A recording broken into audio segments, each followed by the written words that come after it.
When you're in the process of designing a set, how much, at what stages do you get input from the producers, the writers, whoever's like running the show? Or at what point do they go for it, and you've got kind of the free reign? Yeah, well, usually the way it happens is they'll send me a script. I'll read the script. They'll say, you know, how do you like the script? You know, yeah, we love the script. Then what I will do is say, okay, can I get to the writer? Sometimes the writer is not immediately available, but usually I try to get to the writer before I start, because what I'll do is I'll read the script several times. First, I'll just do a read through just to kind of get the sense of, you know, how does it feel. Then I go back a second time and I'll start to break it apart into pieces, and you know, and this and that and so forth. After I've done that, then I'll go to the writer or the creator, or what I call the visionary, whoever that happens to be. Okay, it's not always the writer. Okay, an example of that is the Cosby Show. It was not the writer. I don't even think I had a conversation with Michael Leeson and Ed Weinberger at all. All of my conversations were with Bill Cosby. Okay, I even went to his townhouse in New York and spent a whole day with him, and we just talked about all kinds of things. Okay, he was the visionary on that show. Okay, the script was there, but it wasn't about that. It was about what his idea behind the whole show was. Okay, and we had done a pilot for the Cosby Show here in L.A. in which we just used a bunch of stock sets from O'Madeline, which is a show that had just gotten canceled, and they just said, just throw anything in there. We're going to do a pilot, and you know, and don't worry about the sets. Okay, I said, all right, fine. So we just did a living room and whatever, and they did the pilot. And of course, it was great stuff with him. So then we got around to, okay, we got to do the sets now. So I will try to go to whoever that person is, and that you have to kind of figure out who's where in the food chain, you know what I mean, about who's the visionary here. So I'll go to that person and try to get into their head as much as I can. Just to, either we talk on the phone or we sit down and have a cup of coffee, and I'll say, okay, what about this? What about this person? What do you think about this character? Like on this Disney show that I just did, the writer called me on a Sunday, and he and I talked for like an hour, and I asked him a bunch of questions. And so then I will go into the research mode, and where I will do extensive research on, you know, whatever it is we happen to be looking for. In this case, it was high schools and laboratories and, you know, whatever. So I'll go either on the internet, or I'll go through, I have a fairly extensive library of my own research. I'll look at that. I used to, I don't go as much anymore, to Warner Brothers used to still have, I think they still have their library with the Burbank Library, that's still there. You go to a research library, you gather together as much visual stuff as you possibly can.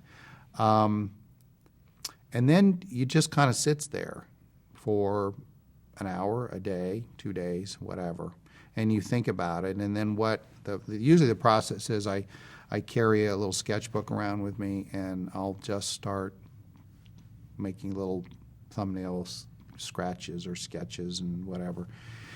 And eventually it just starts to kind of evolve in my mind as, okay, the house kind of looks like this, and the floor plan's this way, and I'm going to use this detail, and so you just, it's just it can come in the shower. I mean, you know, a lot of my, you know, it's funny. I read a whole thing that said, you know, a lot of people's ideas come in the shower, and you know who else's ideas came in the shower? This is really true. Albert Einstein.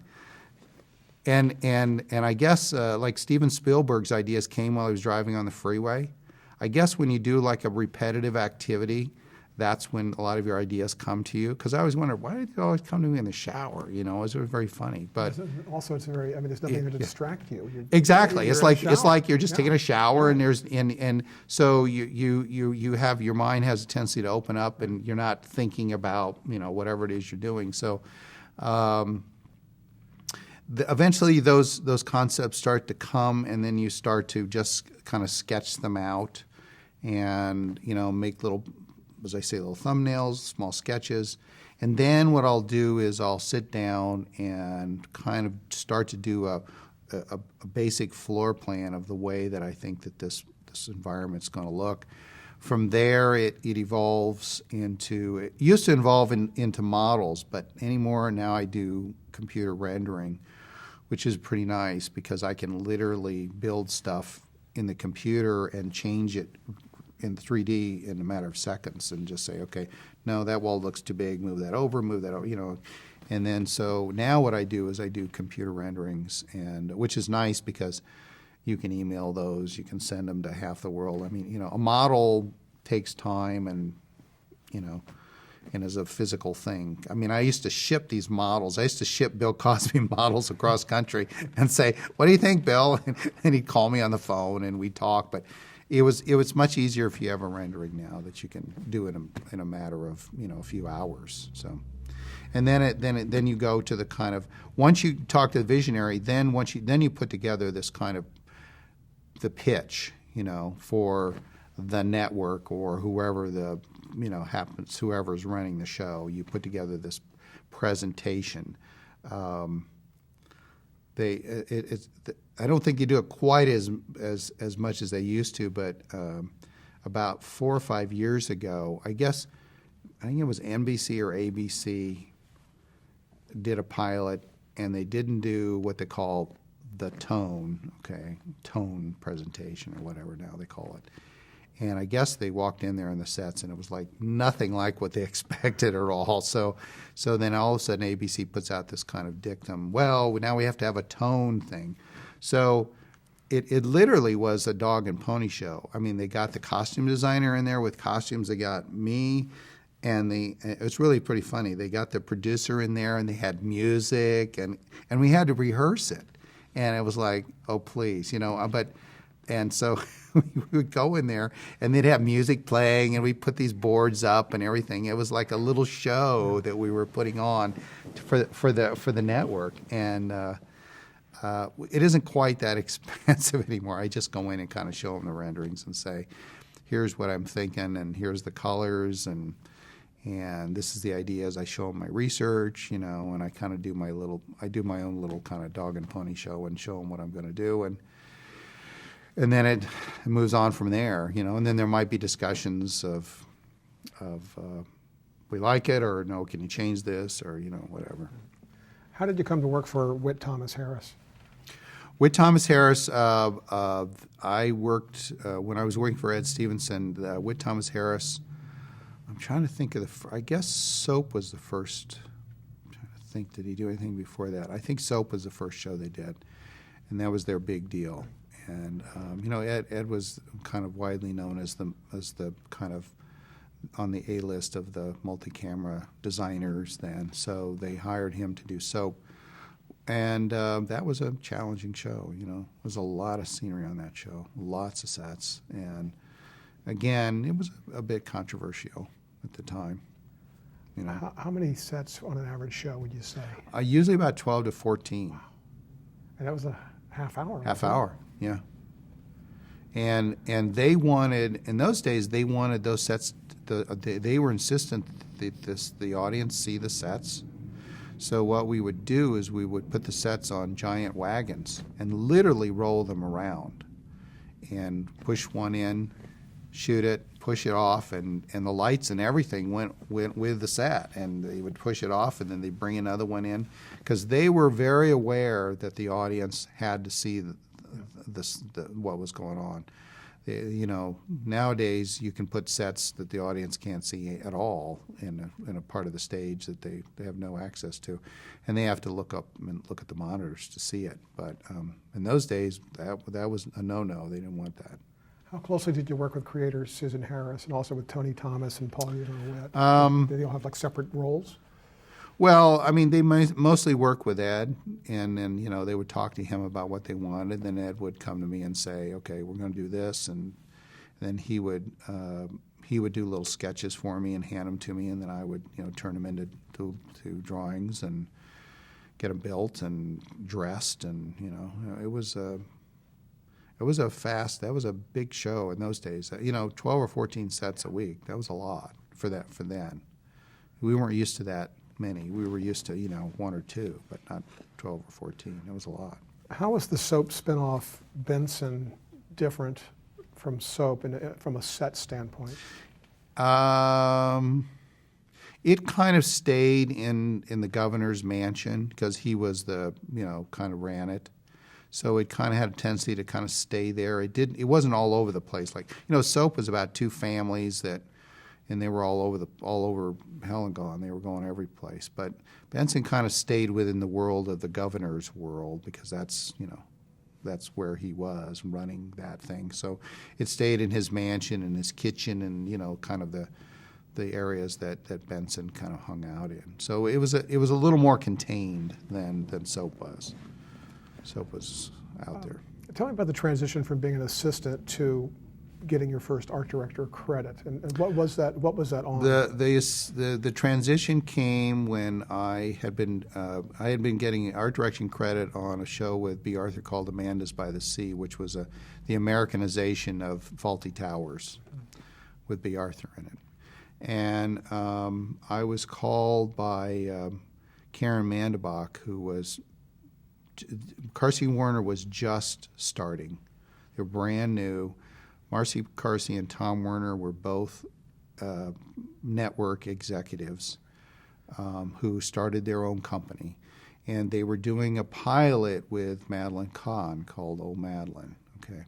And so Karen called me and said, are you available and everything? And I was like, oh, wow, well, I get to do my own show. But it was a little nervous for me because, then I was like, okay, there's nobody else to go to now. You have to figure this out on your own. But, I'd been assisting for quite a long time, so I was pretty well trained. So, I sat down to design the basic set, and it was like, okay, here you go. Just jump right in. And that was I really enjoyed doing that show because Madeline Kahn was just so funny and so much fun, That was a good time. I enjoyed that. In those beginning days for you, after that transition, was Edward Stevenson always at least a phone call away? Or? Yeah, of course. Yeah, of course. And actually, I still technically worked for his company, but I was designing my own shows. So he was always kind of in the background. If I ever had a problem, he would, he could help me out. He was supportive of this? Very, very much so. Very much so. And he and I were working on he had since started a gallery, which was a prop house with artwork. And I was kind of helping him with that. And so I continued to help him with that. So my offices remained where he was, but I was doing my own shows.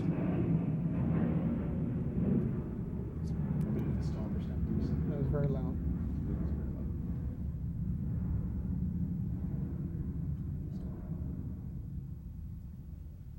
Okay. The world of Carsey Warner. Yes. What was your relationship like with those two? Well, I was very close with both of them. Still remains close with both of them. I worked for them for 20 years or something. What would you say was their philosophy of doing comedy television? Their philosophy was they always looked and said, what isn't out there that people want to watch? They just had a sixth sense about knowing what was missing, and so then they would develop a show.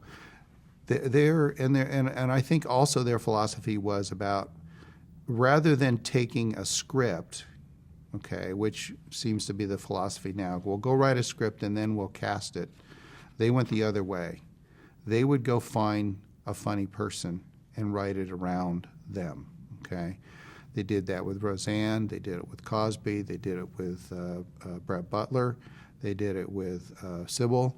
They would go find somebody who was funny, okay? They did it with John Lithgow, okay? Rather than find, because I've been in a lot of situations where they write a script and go, well, it's cast contingent, or we can't get it cast, or we can't find the people. And I thought, well, why don't you go find the funny person first and then write it, because, you're kind of doing it backwards. And so that's kind of their philosophy. They found funny people, and then they would write the show around them, and that happened in every single case. And I think that was one of the great keys to their success, is they understood that, and they also understood they were trying to find a niche that hadn't been filled yet, that people wanted to see. You know. You talked about the Cosby Show a little bit already. How did that show come to you? That came to me right after O'Madeline. I did O'Madeline, and then they came and said, "Oh, we're going to do a pilot with Bill Cosby, you know, and can you use some of the sets that because O'Madeline just got canceled?" And I said, "Sure." And we did the show in here in Hollywood, and it was extraordinarily, you know, the pilot was like off the charts, you know, and so when we were just finishing the pilot, they said to me, "Well, you know, we're going to do this show in New York, and are you going to do it?" And I said, "Sure, sure, I'll do it in New York." So I went home to my wife and said, "You know, they're going to do that show in New York." She goes, "Well, how are you going to do that?" I said, "I haven't got a clue, but I'll figure it out." You know, you had a wife, and did you have a growing family? I had a wife, and my son was 3. Right. Okay, so I thought, well, I don't know, I'll figure this thing out. So that was, I think we did the pilot in April, and then it got picked up by NBC, and then so come August, it was I designed the set. I had to go back to New York to talk to Cosby, and then I came back. There was some disagreement about what that set should look like. When I talked to Cosby, he had a completely different idea in mind than what Carsey Werner and Jay Sandridge had in mind. Jay Sandridge was the director. Theirs was much more middle class, you know, not low class, but middle class. Okay, and I came back and I said, "Well, he's talking about something real different than what you're talking about." So they kind of left me alone, and I remember a long time ago somebody said, you know, when you're not sure about something, go with the money. And so I went with the money. And so I went to this, you know, this brownstone in New York, and some antiques, but not a lot. And you know, I kind of went exactly the direction that Cosby wanted to go. Which was more than just middle class, right? Oh, yeah. More upper middle class, right? Much more than that. You know, a nice brownstone, and, you know, some nice art on the wall, and, you know, a fairly nice looking place. And do you think the thinking from from Carsey Werner and then from Jay Sandridge was along the lines of that there might have been a negative reaction? Yes. That a black family absolutely. would have And I even asked Cosby this question: do you think that America is going to look at this family being, you know, upper class and, you know, living in a pretty nice place, and that it's going to be a problem? And he said to me, "I don't care. That's what I want." And obviously he was right. So we built this set here, and I shipped it back to New York. We were down at that time. We were having real problems finding a sound stage in New York that was big enough to hold a sitcom, because most of the stages in Manhattan are small, and there's a few more studios now that are available. But the only other one that was anywhere near size was Kaufman Astoria, which is out in Queens, but it wasn't available. So the only stage that was big enough for the Cosby Show was an NBC studio in Flatbush, which is almost down to Coney Island. It's way down in Brooklyn, and so that was a studio that we went to, and it was like being in. You might as well have been in Timbuktu, because it was just so far from anything. It was built. I think it was built as an old silent film studio way back in the 1920s, but it was big, and they were doing. There was 2 stages. They were doing Another World, or one of those soaps down there, And so we went down there. It was very difficult to work down there because it was an hour's drive from Manhattan where everything was. There's no like, is there like a Home Depot around? It was nothing, It's like an extraordinarily Orthodox Jewish neighborhood. So on a Jewish holiday, everything closes. It was very difficult to work down there. So we went down there, we shipped the set in, got it all set up, and I remember Jay Sanders comes in and goes, "Oh my God, this is too nice. Oh my Lord, this, oh my God, they're rich, blah, blah, blah." And Tom and Marcy are not saying much, and I'm like sweating bullets. I'm going, "Oh my God," So when Cosby comes in, when you have a kind of an important set, he comes in and everybody kind of gets away from the set, and he literally walks around quietly, and he looks at every single piece. He looks at every picture. He looks at every piece of furniture. He studies because he's such a brilliant man. He knows antiques. He knows all this stuff. He really is a smart guy. And I'm like, it's like the longest 10 minutes of my life because he's like walking around. He's looking everything, the sofa, the rug on the floor, everything, okay? And I'm thinking, oh, Lord, because, like Jay's like going, oh, he's not liking it at all. And we're all kind of sitting there, and he walks over and he looks at me and he goes, "It's exactly right." And that was the last I ever heard about that set. It was exactly what he wanted. Was this early on in your relationship with him? Well, yeah, because it was the very. So we hadn't even done the first episode in Brooklyn. Okay. This is when the new set showed up, and so I learned from that experience that you have to kind of find out. It's important to find out who the visionary is at the first, and kind of go with that. Were there any changes made?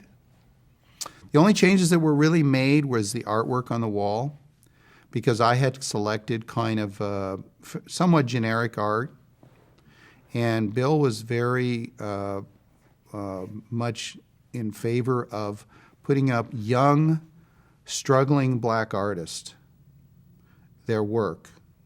He didn't want well-known black artists. He wanted struggling young artists. There was one lady, a lovely person, her name is Varnette Honeywood, who is an artist here in L.A., who does really wonderful stuff. And so he had me contact her, and she did a piece that I put up there, okay? Her career skyrocketed after we put that piece up there. Just skyrocketed. And it's interesting because when I first was trying to get artwork for it, I went to places like galleries and everything and said, "We're doing this show and the Cosby Show, and we'll put your art on there." Oh no, we're not going to put our work on that. On a TV show? Are you crazy? And I thought, I think you're passing up a good opportunity here. So what he would do is, as time went by, he would find another young artist and he would say to me, "Can you?" Because I might have a landscape or something. He said, "Can you put this other person's work up there?" So we would make a copy of it. We didn't want to put originals on the set, but we'd make a copy of it and we would put it on the set. And so we kind of slowly evolved. But as far as the basic, nothing changed. The furniture didn't change. Nothing changed. The only thing that Bill insisted upon was we could not use artificial greens. We had to use fresh flowers every single week. So we had a florist in Manhattan that would bring down fresh flowers every single week. He would not use fake stuff. Does that kind of touch matter? How does that matter, do you see? I think it matters to, not so much to the people at home because they don't know whether it's fake or not, but I think that those kind of touches matter a lot to the people that work on the show, okay? The cast, the crew. There was a certain class level there that was never surpassed on any other show I ever worked on. There was a sense of discipline. There was Jay Sanders being the really wonderfully skilled director that he is. When he rehearsed, you were rehearsing. There was, there was no screwing around. There was an extraordinary attitude about it that everything was very professional and well done, and we didn't skimp on anything. And, there was no guarantees when that show first started that it was going to be a success. If that show had failed, Carsey Werner would have probably gone bankrupt. But, there was a success. There was a certain attitude that we're going to do this right, and we're going to do it well. And if I don't like the script not me, but if Bill didn't like the script on Monday morning, that they would spend all night rewriting it until it was funny, because he would just simply say, this isn't funny. And they would go back and have to literally rewrite the whole thing. Whatever it took to come up, and obviously it paid off. You could see the finished product, that it was always great. I don't know that I see as much care about that now. I see a lot of note-taking and fooling around, but I don't know whether it comes to that level. I don't think so. Aside from the discipline of having fresh cut flowers on a set, right. Do you think that something like that kind of a touch, the fact that like actors can smell the flowers, right, and they right. know they're real, that right. Could that actually enhance their performance? Absolutely. Actors react to, as I said earlier, they react to those kinds of touches and things. I just think there was a sense of quality that was just everywhere that you look. Nothing was. It wasn't that you had to go out and spend a whole lot of money. It was just done with class. You know what I mean? There was a certain class about it that was great, and you felt it. So you were commuting for like 8 years from L.A. to New York? I commuted for 8 years to New York. And what was that schedule like, basically? I would leave Sunday night on the red eye. Usually Marcy Carsey and I would, the car would pick me up and pick her up, and then we'd go out and get on the 10 o'clock red eye. Either me or her or Tom. They would kind of switch back and forth. I was only one of me. And we would get into Kennedy at 6 o'clock in the morning, get taken to the Brooklyn studio. Fortunately, my office there had a shower, so at least I could, not feel like, what. And then we could be there at 9 o'clock. They'd read the show, and then I would work all day long. I would work there Monday, Tuesday, Wednesday, and then Thursday. They shot the show Thursday night. Thursday, I would be there until about 5 o'clock. Get on a plane, fly back to L.A. I'd spend Friday in L.A. and then repeat the process for 3 weeks, and then I'd have a week off, and 3 weeks and 3 weeks.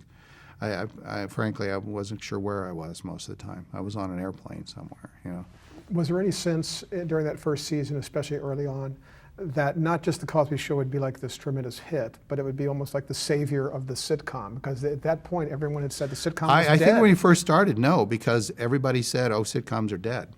That was the kind of dictum. Well, why aren't you doing a sitcom? They're dead. Nobody's doing sitcoms anymore. And so we didn't know that until next spring. We just kept making them, not knowing. And I think it was probably around December that the ratings started to really climb, and and then they just stayed there at number one for I don't know how many years. He literally pulled NBC out of the basement, literally. And so, no, I don't think there was a sense that we were doing anything that was going to be as important as it was. It just kind of just turned out that way, We just all kind of kept on moving, How many basic sets did you usually work on? Basic sets? You mean how many for an average sitcom? Yeah, no, for the Cosby Show. Oh, the Cosby Show. Well, the Cosby Show had fairly limited stage space, so we probably didn't have more than 2 or 3 at the most. That was about all we could handle in the space that we were using the stage. And through the course of the series, did the look or the sets evolve in any way? Not really. It was pretty much, New York, Brownstone, New York. I mean, I had a really good assistant there, and when we had a new set, I could send her to that location, and she would, or sometimes I would go and I would do research, and and then I would take those photographs, and a lot of times, sometimes I would have the sets built in New York, sometimes here, depending on how complicated they were, because building scenery in New York is expensive. And sometimes it was cheaper to build them in Hollywood and ship them there than it was to actually build them in New York. But we did build a fair amount of stuff there. It just depended on the budget and how complicated they were. What was the set like in terms of, I mean, the working environment on the set? Oh, it was great. It was great. Yeah, I mean, it was just, I mean, everybody couldn't have been nicer. It was a courteous, supportive. I mean, I guess the only downside was that we were working with a crew who was, not used to doing a sitcom at all. And so, matter of fact, I didn't even get the crews from Manhattan. I got the Brooklyn local, not the Manhattan local, who was just used to doing the Brooklyn Academy of Music. I mean, that was their thing. And so there was a lot of hand-holding and kind of training at first to say, you do it this way. After a while, they got it, and they were all hard-working guys, and wanted to make it work. But it was kind of funny because of the whole union thing in New York. I remember one really funny experience is that I had one of those toilet paper things that goes in the wall of the bath. And we had a bathroom scene where a goldfish dies, and they throw it in the toilet. So I wanted to put the bathroom holder in the wall. And so I gave it to the prop guy, and I said, "Can you just cut a little hole there and stick it in the, put it in the wall?" And so he's starting to work, and all of a sudden I hear the stop. And I go, "What's now what?" So the shop steward comes over to me and goes, "Well, he can't do that." And I said, "Well, he's a prop guy. Why can't he?" He just, "Well, you don't understand. It's a square hole." I said, "Yeah, it is square." "Well, he can't cut a square hole. He can only cut a round hole." So I said, "Are you joking me?" He goes, "No, we have to." So I had to call to our scenic shop in Manhattan to get a carpenter to come down and cut a square hole, because this guy could only do, drill a round hole. That was it. So I had to bring a guy all the way down from Manhattan just to put the toilet paper holder in. So, I mean, sometimes you'd run into those kind of little weirdities. I mean, of course, we've all run into that with the unions, but, Was it even worth asking why, or was it just like you're so used to? Because I guess because he had to use a saber saw, not a drill, or I don't know. I just gave up. I said, fine. So I just called the carpenter shop, and I said, send a guy down. I need a square hole cut. So they had to send a guy all the way down to Brooklyn to cut the hole, because we didn't have a carpenter there all the time. We only had him when we needed him, so. Was Cosby fatherly to the younger actors? Yes. He was a 10. I mean, I've never worked in an environment ever like that on any other show ever. It was the best of the best. He was the kindest, nicest person you can imagine to all of us. He was, just couldn't do enough for you. You know what I mean? Very extraordinarily supportive of everything that you did. Any particularly difficult sets or episodes that come to mind? Trying to think on that show. Do we have anything really hard? It was pretty. I don't know, that show was pretty straightforward. I can't think of anything that was, I mean, we had a few locations that we went on that were more challenging as far as crowd control than anything else. But I don't think I can't think of anything that was like that one was really a tough one. Usually, I'm trying to think if we did anything outside. When you had to use a lot of greens in New York, it was kind of a problem because there weren't the kind of greens company that were here. So it was a bit of a struggle to get trees and things in.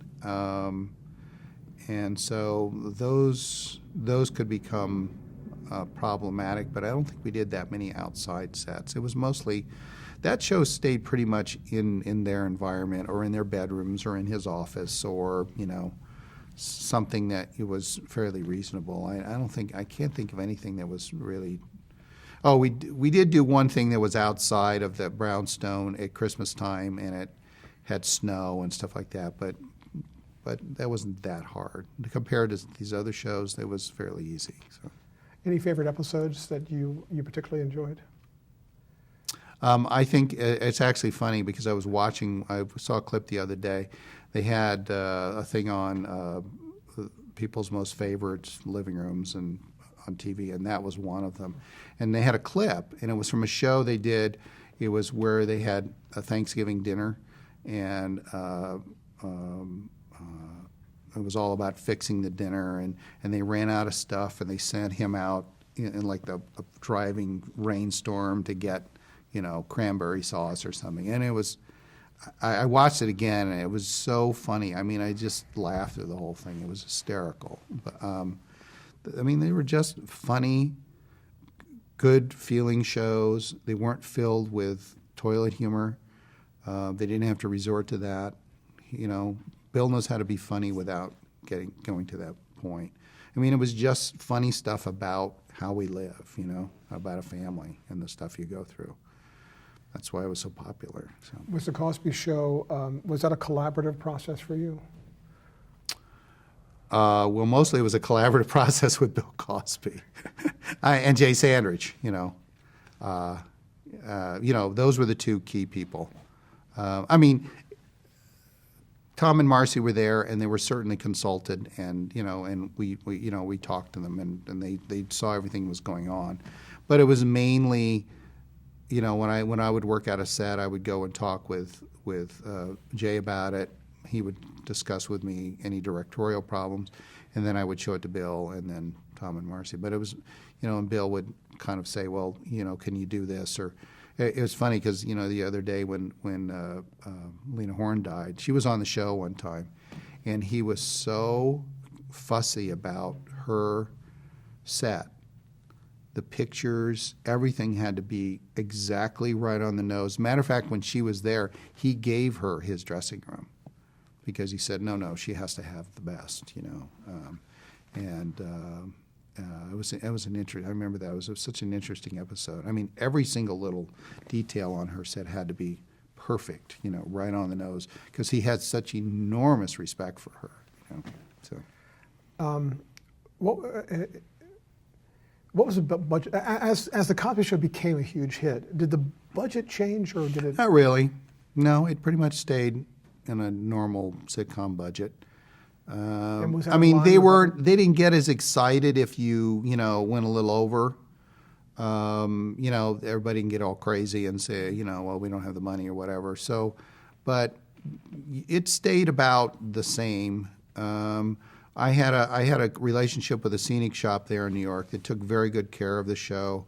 We gave them all the business, and then they pretty much, were there whenever we needed them, and so we just had a really good relationship that kept it in really good running order. So we didn't have that many problems with the budget on that show. And then of course, after it became such a huge hit, people were not that concerned about it anymore because it was going to make so much money in syndication it didn't matter. So, what's the legacy of the Cosby Show?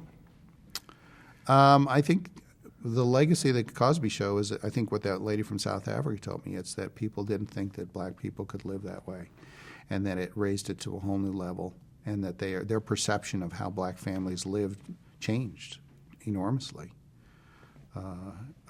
People just had always had a different stereotype, and it changed the whole stereotypical way that people viewed them. And then you worked on the spinoff, A Different World, right?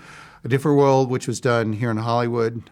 That was they took Lisa Bonet, who was the daughter, and put her at Spelman College in Atlanta, and I went down there and spent, probably 3 or 4 days researching Spelman College, and finding out what that was all about, and and I talked to all the people there and so forth to try to get as good an idea of how they lived and what kind of places they lived in and so forth. So that was the first spinoff, and that was done here. And some of the writers from the Cosby Show came out and actually wrote that here. So, and that was a little different experience. Kind of the driving force behind that for a while was Debbie Allen, because she directed it, who is also Felicia Rashad's sister. So it was all kind of inbred, you know.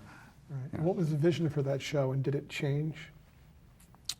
The vision changed because Lisa Bonet became less and less important, and the other characters became more and more important to the show, and about, you know, what was going on with the young kids in a black college, and then they even had who was one of the students. I've forgotten her name, but she was the Marissa. Tomei, Oh. yeah. She was an unknown Right. at that point. Nobody knows, you know, who is this, you know. And so she was the white girl that lived with the black girls, and so it was an interesting time of how that all evolved and kind of changed a bit because the emphasis came off of Lisa and onto the other kids. And Roseanne came along. Roseanne came along not too long after that, pretty close to that. But that came from a whole different direction. That came from Matt Williams. And he wanted to develop, you know, Roseanne was doing, you know, HBO or Showtime specials or something at that time. And so they decided that they were going to do, you know, a sitcom with her. And Matt decided that she was going to work in a plastics factory in Elgin, Illinois. So he went back and spent, I think, like 1 or 2 weeks in Elgin talking to these people and, you know, and seeing what it was all about. And, of course, the plastic factory kind of disappeared rather quickly because it was kind of boring. But I remember when we were doing that pilot, we were scheduled to do it, and then I remember Marcy coming to me and say, well, we got to wait because we're waiting for this one guy and he's not available. And I said, who is it? He goes, well, I don't know. His name is John Goodman, and I don't know, you know, but they say that's who needs to be the husband. So we the pilot got delayed by a couple of months because they had to wait till he was free. Obviously, it was a good idea. So, and that show, that was mostly collaboration with Matt Williams about what that was all about. So the Cosby Show's initial run ended in 1992. It was produced in New York. Roseanne started up in 1988 out here in L.A. Right. How are you juggling? That was a juggling job. That was a lot of juggling. Did you have to be on set during both those shows? I was all over the place. I had to be in New York a little less. I sometimes would come back. I would only go. So I would do these what I call one-day wonders trips, where I would take the red eye, go in, work all day, and then get back on a plane at 6 o'clock at night in New York and come back. You know, because I was doing A Different World, Roseanne, and The Cosby Show all simultaneously, and that was hard. That was a difficult task. Did you learn how to sleep on a plane? Yeah, I tried. But we kind of juggled it all for a while. On Roseanne, when you designed the sets, was there an attempt to have it be a kind of an instantly relatable, recognizable environment to the viewer? Yes. You had to instantly know where you were, and you had to instantly understand the economic, situation of the family, and you know, we didn't want it to look. We wanted it to feel absolutely like you could relate to everything that was in there. We didn't want it to feel like, unfortunately, some of my other colleagues in those days had a tendency to make things want to look pretty. And I said, this is not about pretty, okay? This is about how these people really live, and it's about, you know, what do you believe that they really have there. So, you know, I mean, we had kind of this bad Holidayan art on the wall, and the picture of the pool playing dogs, which, you know, everybody seems they remember that. You know, this Sears Roebuck furniture, the, you know, the Afghan, the, you know, you really had to feel as though this were a real place, that this is really where they lived, and we didn't go for pretty. That was not what that set was all about.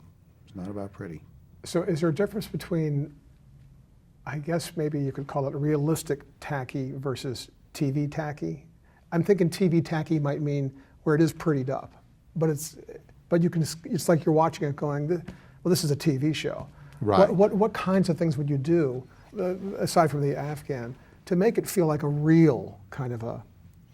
Well, there's a difference. I think we look at sets sometimes that you feel as though it's been decorated intentionally. It's either all a little too coordinated or a little, it's too organized. I can look at a set and tell you whether it looks like it's been done by a decorator or it looks like people really live there.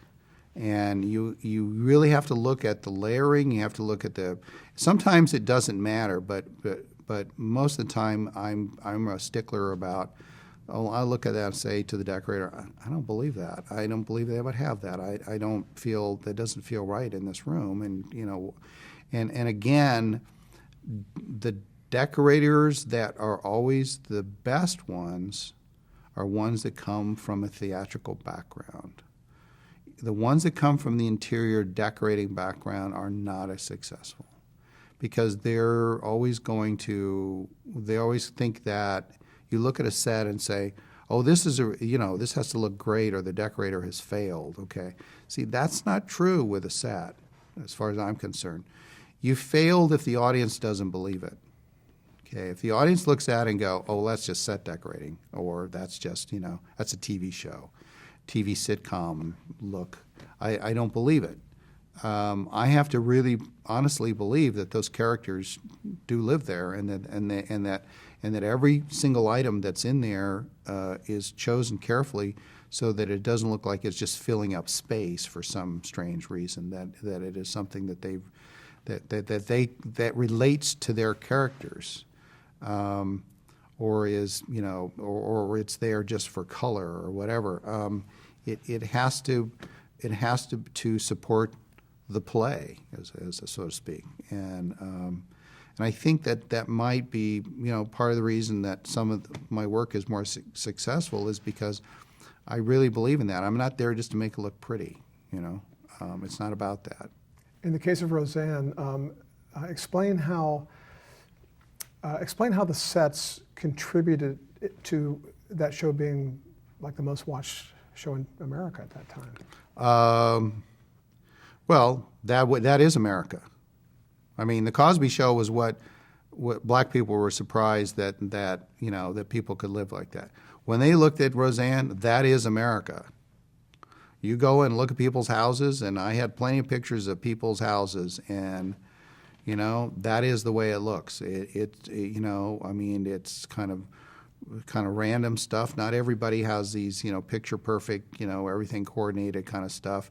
They got you go in people's houses and you see the pool playing dogs and you know, even in the kitchen I had you know, plates that they collected when they, you know, went on their car trips. You know, that, you know, those kind of souvenir plates, and you know, on the shelf was the, you know, the jars of the pickles and all that. I mean, it just looked like this is where I live, you know. And I think that's what hit upon it, is that people just looked at it and said, oh, that's my house, you know. It's not a sitcom house, but that's my house, you know. And I think that it's those kind of things, when you can do that, you have broken down a barrier with the audience that a set can help a show and it can hurt a show. And I've seen cases where it really hurts the show, where you just go, I don't get this. I don't know this. I don't know what they're talking about. I don't. And even if it's on the wealthy side, you still don't believe it. You know, you don't know why the characters are there. You know, it's like when we did Chicken Soup with Jackie Mason, and his girlfriend was what's her name, Redgrave. Not Vanessa, but her sister, Lynn, the one that just Lynn, died. Yeah, Lynn. Lynn Redgrave was like, huh? I mean, it's like Lynn Redgrave, you know, and Jackie Mason. It's like, I don't get this, you know. I mean, I don't think anybody understood that. And so it's those kind of things where you got to say, okay, I don't get this, you know. And again, it's all about the audience. You have to consider what are the core values of your audience. That's what you got to look at, because always there's, you know, in the steps of good communication, and television is communication just like anything else. In the steps, you know, the final step, you can do all the hype you want in the world and tell people like, okay, buy this, buy this, buy this, buy this, and they can listen. But there's some point where you have to kind of go the last step, which is a more I hate to use the word spiritual, but it is a spiritual step where you go to the point where you say to them, look, it's not so much about that you need to believe this, but you have to go beyond that to this next level up, that they really can understand that, and then they start to understand the message. You know what I mean? And there is a message. Let's face it. You know, it's always there. So you have to find that. How involved was Roseanne Barr, if at all, in the sets? Not at all. Until we got to the last season. And then they won the lottery, and then she got really involved. And she really had very little to say. I mean, I think they got one note in the first season that the walls were a little too yellow, and it didn't make her look too flattering, so could I calm the yellow down? So we did. So I think that was about it. She really didn't have much to say about the sets and when they won the lottery, then she had a whole lot to say about it, because it was all about, you know, all this weird new furniture, and it kind of didn't work. You know, it was kind of weird, right. And we were spending enormous amounts of money on the sets in that last season. I mean, I spent 1 week $100,000 on sets, and I went to the head of Carsey Werner. I said, you know, I'm a little worried here. We just spent $100,000 on scenery. And he goes, just don't worry about it. Because at that point, the show was making so much money and generating so much income, they just didn't care. They didn't care.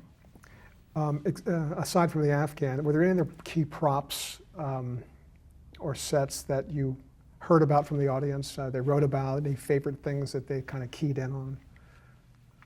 I think it was mostly in the living room, as we've talked about the Afghan, the sofa, the gambling dogs, the pool-playing dogs, the Holiday Inn art, the little Godzilla toy that was there, the fake fireplace, the Sears Roebuck furniture. You know, it's amazing to me. I can talk to some people today.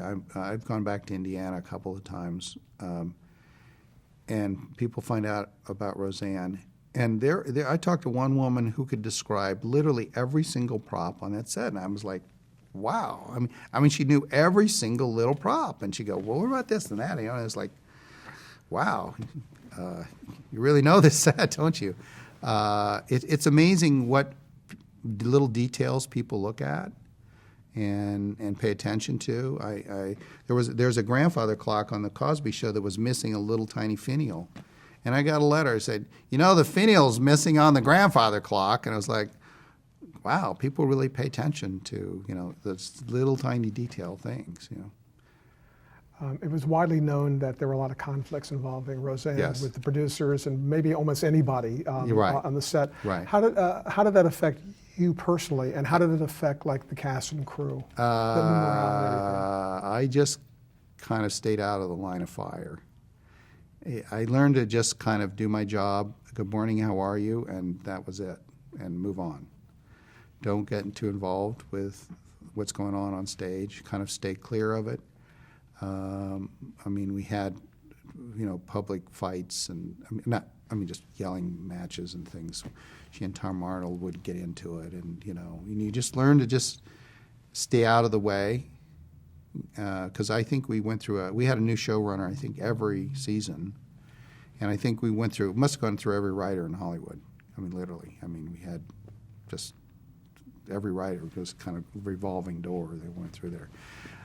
You just learn to not get overly involved with the cast and not get overly involved in the drama that goes on, and just to kind of get the setup, get it done, and get the hell out. I mean, that's the way you should do your job, and not get mixed up in the politics of it. After the creator, Matt Williams, left, and Roseanne kind of took over the creative controls, Right. Was there like an immediate change? No, because it would usually come through the executive producer, whoever that happened to be. Roseanne was always very courteous to me, I mean, respectful, and I had talked to her on occasion about, especially in the last season, I'd had to go and discuss with her, and I would say, what about this and that, and so she would just kind of give me her comment. I didn't get a warm, fuzzy feeling from her, but she knew her stuff when it came to comedy, So the problem was she didn't really kind of know what I did, and she was slightly intimidated by that. So she didn't kind of get into it because that's not her thing, you know what I mean? She could get into the lines and the comedy and the writing and all that, but as far as the set, not really, She just kind of steered clear of that. So something that worked in your favor, as opposed It to did. some stars who might pretend to know something, and then it's even more of a nightmare. Right. But I, just kind of, and I've told other people, just get out of the line of fire. Just do your job and get out, Now, you got your first Emmy nomination for Roseanne. Right. How did that feel? Good. That was great. And those were in the days before they even had they have a special category now for multi-camera. That was just for all series. I was up against, single camera and everything. So, I mean, everything, drama, everything. It was just for a series, period. It didn't say what, it was just a series. Was that an aspiration for you to win Emmys, or was it even on your mind when you got the news? Well, look, it's on everybody's mind, of course. Having an Emmy is a nice thing, no doubt about it. It just becomes, after a while, it becomes just a validation that you're doing the right thing, and that your peers, recognize that you've done something worthwhile, and that's really what it's all about. If you feel that you are doing something worthwhile and that making a difference, I think that's what matters. It's not so much whether you walk around with a trophy in your hand. It's just to your peers that recognize you.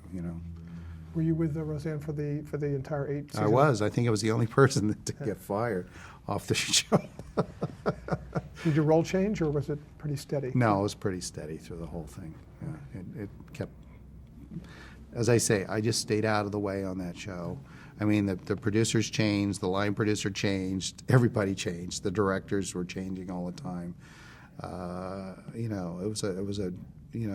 was. I don't think there was anybody there when we first started that was there when we ended. I think I was the only one that lasted through the whole mess. But Last man standing. yeah, exactly. Okay, we're going to take a pause and change the game. Okay.